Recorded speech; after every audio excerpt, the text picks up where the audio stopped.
अस्सलाम वालेकुम दोस्तों, क्या हाल चल है भाईजान। मैं कैमरे के सामने ही हूँ, लेकिन जिस तरह इंटरनेट की स्पीड स्लो है ना, और हम समुंदर में केबल को नहीं देख सकते, इसी तरह मैं भी आपको नज़र नहीं आ रहा हूँ। तो अगर पाकिस्तान में या दीगर ममालिक में ओवरऑल क्या है कि जो AA1 केबल है जो यूरोप को पाकिस्तान से मिलाती है, वो फुजेरा के करीब जो है, क्योंकि यूएई गल्फ से होती हुई आगे पाकिस्तान जाती केबल, तो पाकिस्तान की हाफ से ज़्यादा की जो कम्युनिकेशन है वो उस केबल के ज़रिए होती है।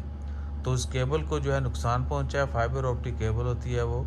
तो समंदर के नीचे जो केबल बिछाई गई है समंदर के अंदर, उसमें फॉल्ट की वजह से पाकिस्तान में इंटरनेट की स्पीड के ऊपर बहुत ज़्यादा असर पड़ा है, और ट्रैफिक जो है वो डाइवर्ट की गई है दूसरी लो बैंडविड्थ केबल्स के ऊपर। और होपफुली ये रिपेयरिंग जो है कुछ दिनों तक चलेगी, और उसके बाद जाके जो है वो पुरानी स्पीड जो है वो बहाल होगी।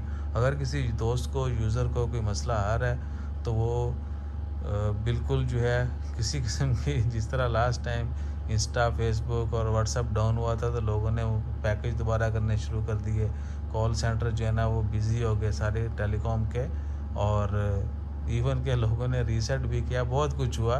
तो परेशानी की किसी किस्म की या सलूशन की ज़रूरत नहीं है।